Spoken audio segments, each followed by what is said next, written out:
estar na casa do Senhor nesta noite preciosa. Amém. Deus vive e saudamos, amém, os amigos e as pessoas que nos visitam nesta hora tão especial. Amém.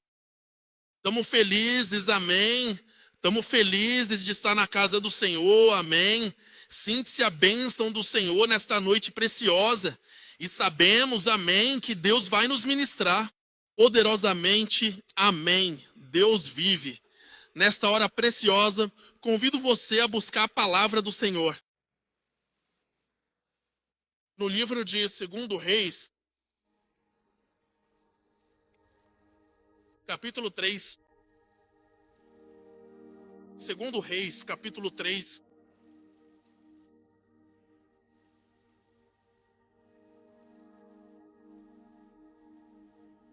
E ali no capítulo 3,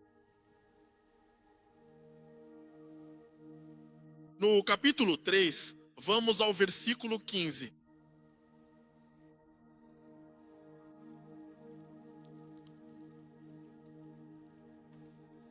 No livro de 2 Reis, capítulo 3, no versículo 15.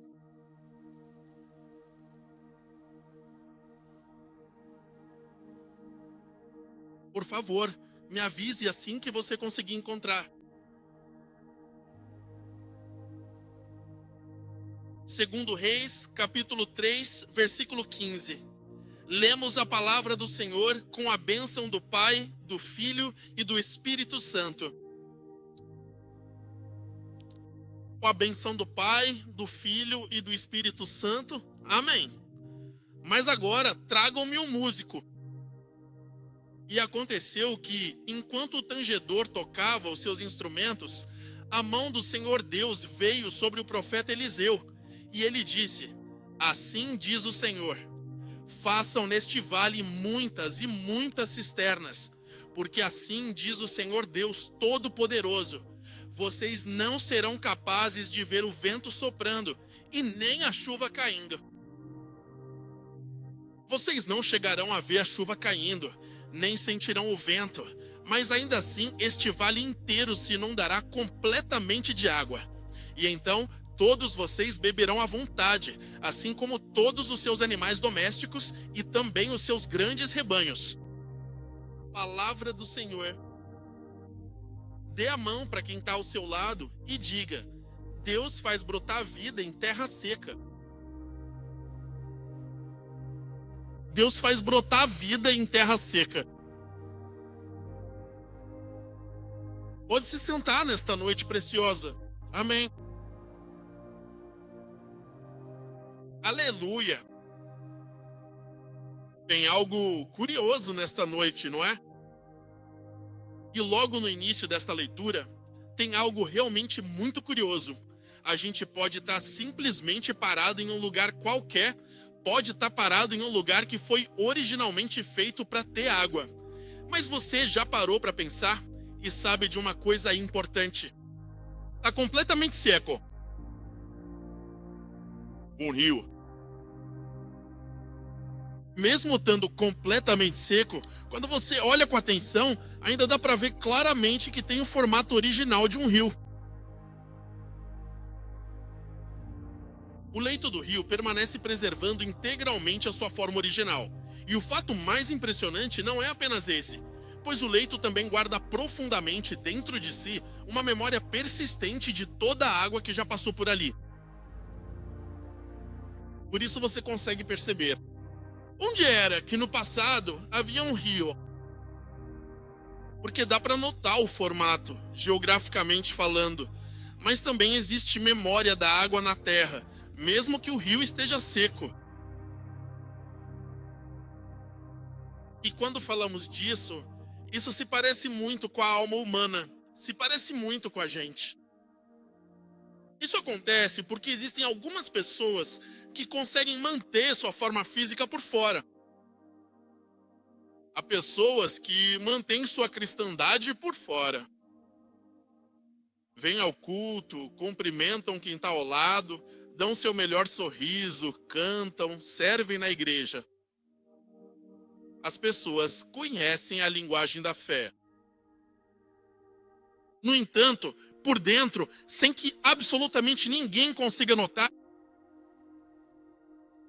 ou secas. Muitas vezes,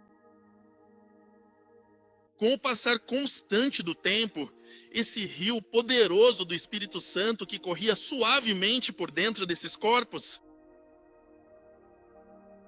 continua tendo a forma.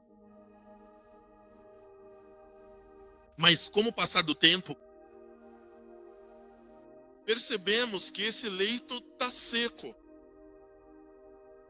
Não perdeu sua forma. O que falta é a água. E nós precisamos entender uma coisa. A verdade é que você pode conhecer profundamente todos os termos da igreja. Você pode até ter uma grande sede de buscar a Deus no seu coração. Você pode sentir no fundo da alma a sede profunda da paz de Deus, que te faz buscá-lo intensamente todos os dias. Mas sabe de uma coisa? É fundamental que todos nós possamos nos encher da água viva que Deus oferece para transformar a nossa vida. Tem gente que parece estar bem. Na verdade, há casamentos que funcionam, mas tão seco. Existem ministérios ativos, existem líderes ativos, mas também tão seco. Nós precisamos ter discernimento, porque pode haver corações que sorriem, mas ao seu lado pode haver um leito seco. Talvez esteja sorrindo, mas pode estar seco. E escute bem isso, meus irmãos desta igreja. A pergunta fundamental que eu faço para todos vocês nesta noite não é apenas se Deus tem o poder de enviar água para quem está se sentindo seco. A pergunta é mais profunda nesta noite. A pergunta é: estou disposto a cavar onde estou seco? Será que você realmente está disposto a cavar fundo onde existe tanta sequidão na sua vida agora? Na passagem que lemos, 2 Reis, capítulo 3. Isso é uma joia das escrituras bíblicas que muitas vezes não é pregada. É uma joia que poucas vezes você vai ouvir pregações sobre ela, mas é necessário ouvi-la. Por quê? Porque a história nos diz que 3 reis saíram para uma campanha militar. A história registra que estava o rei de Israel, o rei de Judá e o rei de Edom. Esses homens, com seus exércitos, saíram para uma campanha militar. Cada um deles com seus exércitos. Cada um deles com sua estratégia. Cada um deles fazendo aliança com o outro. Cada um deles com mobilidade, com estrutura, com um plano. Mas, depois de 7 longos e exaustivos dias de uma caminhada intensa, eles finalmente perceberam algo surpreendente. Ficaram sem água. Que problema quando você tem tudo planejado? Quando você tem tudo meticulosamente detalhado, vamos fazer assim, vamos fazer assado, mas percebe que falta um elemento importante. Foi assim que aconteceu com esses reis. Eles tinham tudo bem estruturado, 7 longos dias, e percebem que a água acabou. Quando falta água, no caminho, sabe de uma coisa? Tudo fica exposto. Faltou água, e sabe o que aconteceu? O exército se sentiu ameaçado. Não era porque havia outro exército, era porque a sede chegou. Quando a sede chega na vida de um ser humano, ameaça te destruir. Então esses soldados e esses 3 reis se sentiam ameaçados, porque não estamos falando só deles, Estamos falando também dos animais deles. Estamos falando do gado deles. Estamos falando do futuro deles. Estamos falando da economia deles. Estamos falando da sobrevivência deles. Está sendo ameaçada porque não tem água. Diga para quem está ao seu lado, você tem água.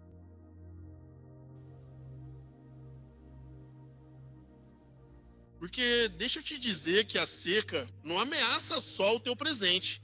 A seca também pode ameaçar o que vem depois. E escute bem, enquanto eles estão nesse dilema, Eliseu surge inesperadamente no meio da conversa. De repente alguém diz, Eliseu está bem por aqui, nestas redondezas. E ele é profeta de Deus. Quando eles vão até Eliseu, Eliseu olha para eles de um jeito estranho. Porque dos três, tinham dois com quem Eliseu não se dava bem. Eram inimigos do povo. Eliseu explica, Eliseu diz, olhem, se vocês não estivessem andando com este aqui, que eu respeito, se vocês não estivessem andando com ele, eu nem teria vindo receber vocês. Esses profetas de antigamente eram firmes. Eles não estavam falando com qualquer pessoa. Eles estavam falando com reis. E esses profetas estavam dizendo isso para os reis. Eu nem vim te receber. Mas sabe de uma coisa, queixa? Naquele momento, Eliseu diz, mas porque eu respeito esse rei,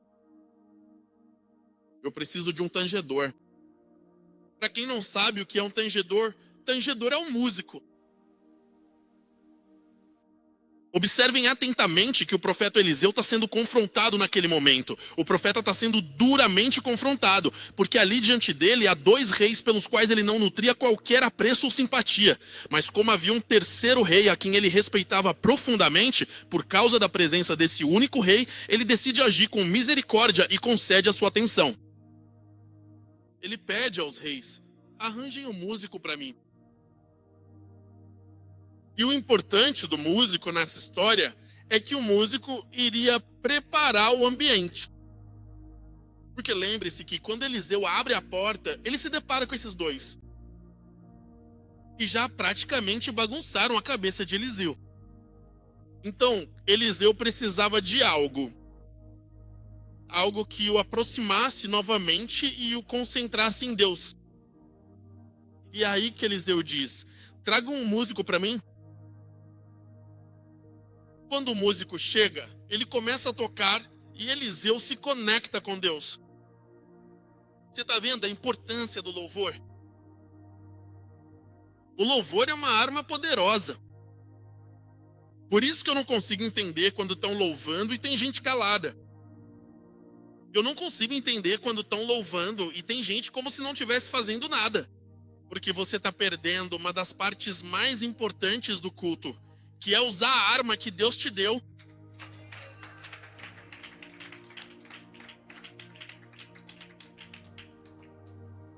Quando nós usamos a arma do louvor, preciso te dizer uma coisa, quando você usa a arma do louvor, sabe? As trevas têm que fugir. Quando você usa a arma do louvor, sabe o quê? Quem está do seu lado acaba se contagiando. Quando você usa a arma do louvor, sabe o quê? Por isso é que somos como carvões em brasa. Quando tem um que está meio apagado e o outro tem a arma do louvor, esse contagia o outro. E de repente, aquele que não estava louvando também começa a fazer alguma coisa. Porque o louvor é uma arma poderosa no espírito. Por isso é que viemos da casa do Senhor para louvar a Deus. Porque quando louvamos a Deus, coisas poderosas acontecem. Porque quando louvamos a Deus, nosso problema vai embora. Porque quando louvamos a Deus, o Espírito Santo começa a se manifestar. Porque quando abrimos nossos lábios e glorificamos o nome do Senhor, algo tem que acontecer ao seu redor. E foi isso que Eliseu sabia. Por isso ele pede um músico, porque ele precisa se conectar. Ele precisa entrar nesse âmbito, nesse ambiente onde o sobrenatural de Deus se move. E sabe o que conta a história? Que ele consegue. E uma vez que consegue, Eliseu não diz, saiam correndo. Eliseu não diz, sabe de uma coisa? Mudem de pontos. Lembrem-se que eles não têm água. Lembrem-se que eles estão sem água no deserto, mas Eliseu se conecta com Deus. E Eliseu diz algo da parte de Deus, algo que parece simples, mas é muito profundo. Eliseu diz a esses reis, neste vale onde vocês estão, vocês têm que cavar reservatório. Neste vale onde vocês se encontram, vocês vão cavar reservatórios. Vão cavar valas. E não cavem poucas, cavem muitas valas. Sabe, igreja, eles se encontravam em um vale profundo e quando paramos para estudar minuciosamente o significado da palavra original, percebemos claramente que o local exato onde eles estavam era, na verdade, o antigo leito de um rio caudaloso.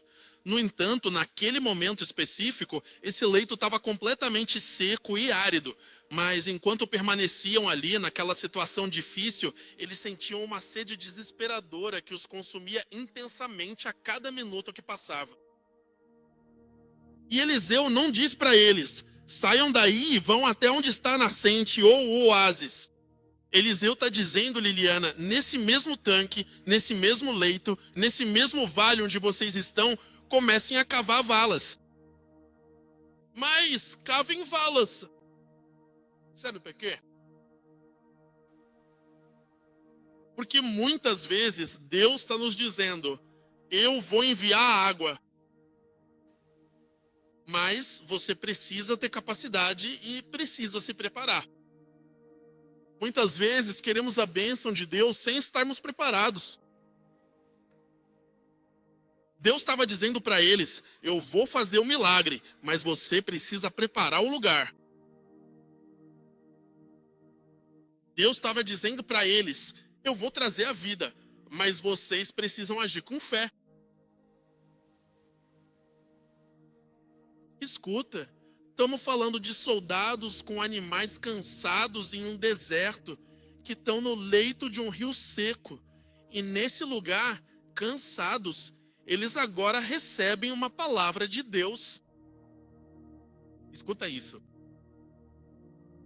Porque muitas vezes nós queremos que, como igreja, como indivíduos cristãos, como pessoas tementes a Deus, que Deus resolva tudo fácil para nós. E presta atenção, porque depois de 7 dias caminhando, Siri, cansados, sem água, a última coisa que eles estavam esperando era uma palavra de instrução. O que eles queriam mesmo era que Deus dissesse, vou fazer chover. Então se preparem porque vai ter inundação. Mas o profeta não veio com isso. O que o profeta disse foi, vocês estão completamente cansados, estão exaustos, já não tem mais forças agora. Peguem as pás.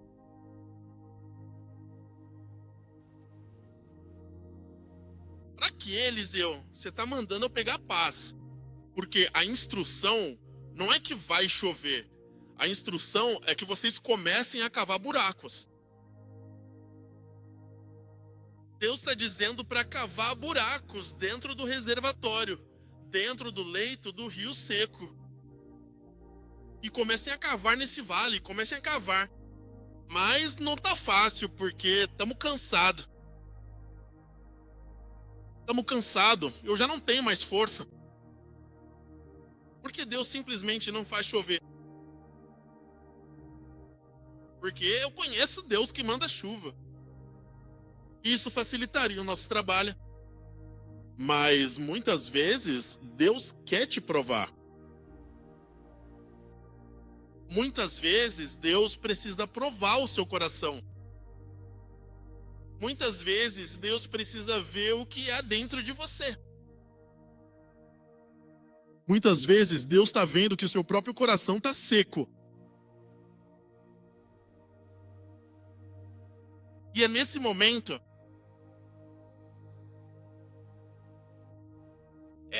momento, igreja, quando muitas vezes a gente vem com aquele pensamento: ah, eu não vou mais para a igreja,